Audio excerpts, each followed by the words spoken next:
season. And as for Real Madrid, their strong start does too. That is 4 wins from 4 now for the Madridistas. A 2-1 victory over Xabi Alonso's boyhood team, Real Sociedad. Another 3 points on the board for Real Madrid as we welcome in Mario Suarez to talk more about this. Mario, you told us in Mallorca that Real Madrid are going to do all right this season, even when they're not at their best.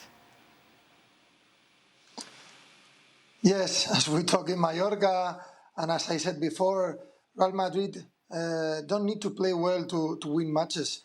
They have the best striker in the world for me right now, Kylian Mbappé, the best goalkeeper, Thibaut Courtois, when the team is not playing well, and you have that keeper, it gives you peace, it gives you relax, it permits you to relax sometimes, and is when you get points, and this kind of points is the ones you remember when you win the league. So I think the fans must be happy with Xabi Alonso. Xabi Alonso must be happy with his players because today they demonstrate that they know how to suffer when they have to suffer, and they must be happy today. When it comes to that red card for Dean Huijsen, you didn't agree, Ale? Never a red card. Never, ever, ever a red card. Now, it's a dumb foul to be committing by Dean Huijsen, because if we know something about Mikel Oyarzabal, is yes, he's got a lot of touches and a lot of quality to his game. Speed is not one of the qualities of his game, so he was never going to run away from Dean Huijsen. I have no idea why VAR doesn't get involved. Regardless, the call stood for whatever the case may have been. There are moments in which we ask the question, VAR should have gotten involved. This seemed like a clear opportunity for VAR to say, nah, not quite there. I was so surprised that they did not call Jesus Gil Manzano, saying, why don't you take a second look at this? Because there's a second player involved in the play that could provide cover for Huijsen. It should not have been a red card. And yet, Stevie, they still won the game. Yeah, they did. I mean, when you've got talent the way they have, then you're always going to have a chance. And as Mario said, you've got arguably the best centre forward in the country, in the land right now, then you're always in with a shout. And just that extra bit of quality can make all the difference. And again, it showed itself today.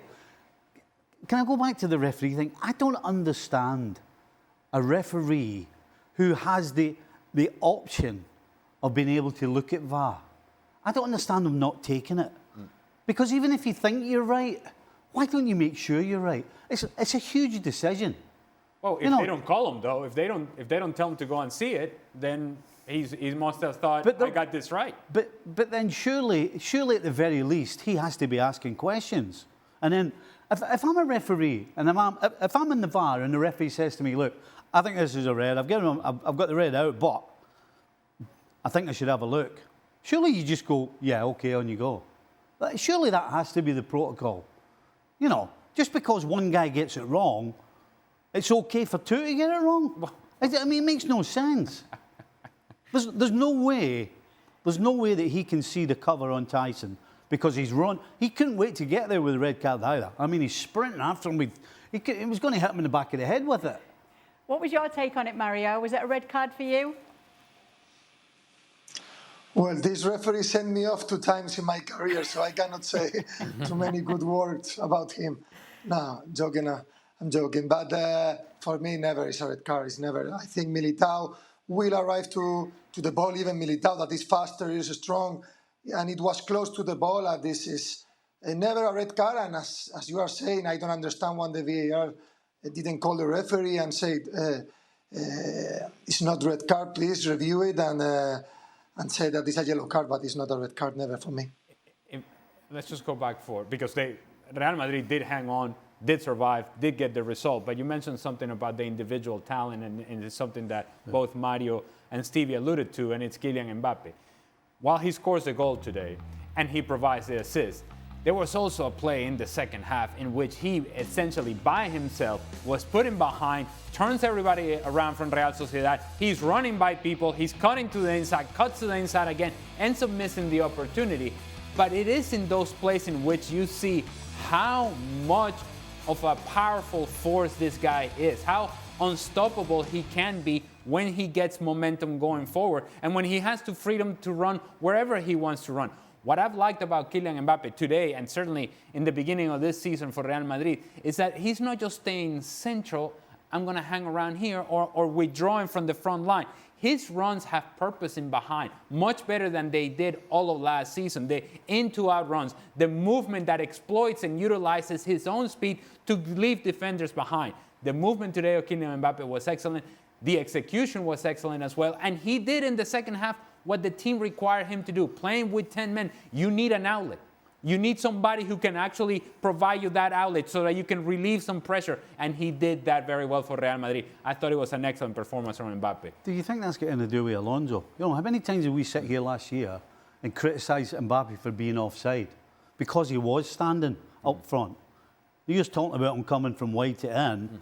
That way he can look along the line and make sure he's onside. Again, is that down to Alonso? Well, maybe. But while I'm being positive on Mbappe, I think one of the things that you have to highlight if you're Real Madrid is that you're winning matches and you're perfect without really getting a whole lot from Vini today, for example. When they're playing together, that's still something that needs to be sorted out for Real Madrid.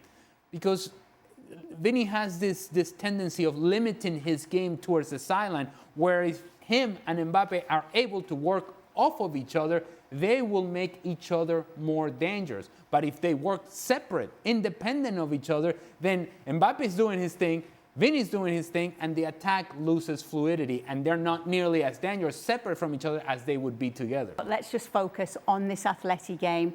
That's got to be a really, really good victory for them. We knew they needed their first victory of the season. They've also kept a clean sheet. This could be their fresh start in Diego Simeone's eyes. They needed it for many reasons. Some of those reasons we established in the pregame. Had Atletico Madrid lost today or not won this match today against Villarreal, I think you can say adios to the La Liga in terms of contending for a title. I don't think they can make up that sort of difference against Real Madrid, nor Barcelona for that matter. And so it was a must-win. And when it becomes a must-win, then the performance itself doesn't mean a whole lot as long as you get the result. But what I think you can highlight today from Atletico Madrid, especially the first 20, 25 minutes, it was a really good performance where they were willing to press higher up the field, where they were organized behind that pressure. It's important for them to have this change of pace. I think he'll be useful to Diego Simeone. Overall, very good 3 points and a necessary 3 points for Diego Simeone and Atletico Madrid. Yeah, Nico Gonzalez just sliding in before the transfer window closed. As for Mario Suarez, watching that, wasn't too positive in our pre-game today. It has to be said. Nervous. Nervous, negative a little bit. But you did say 2-0. That was your prediction, Mario. How do you feel about what you saw today from Atleti? Well, I knew it. Easy for me. Okay, no, I'm joking. Well, as Ale said, I think Ale explained it perfectly. For me, the first 20 minutes were the best minutes of Atletico de Madrid, pressing high, scoring the first goal. Giuliano has the chance to score the second one and to kill the match there. But they didn't. After that moment, the last 20 minutes of the first half were for Villarreal with the free kick from Pepe, the chances from Moleiro, 1v1 against Jan Oblak. But they didn't score. And in the second half, when Villarreal was playing better, or better than Atletico de Madrid, they scored the second goal. Good goal from Nico Gonzalez. Great first match for him, I think. I think he's a good player, different kind of player, as Ale said. But we cannot obvious that today Atletico win because they shot on target just 2 times and they scored 2 goals. That in the previous matches, they struggled to score goals. And that's where, because of that, is now because they only have 5 points and they are struggling to fight for the title. But I think today there are positive things for Atletico Madrid. The negative ones, the injuries from Hanco, from Lenormand. Let's see what happens with Julian Alvarez. But I think Cholo must be happy today.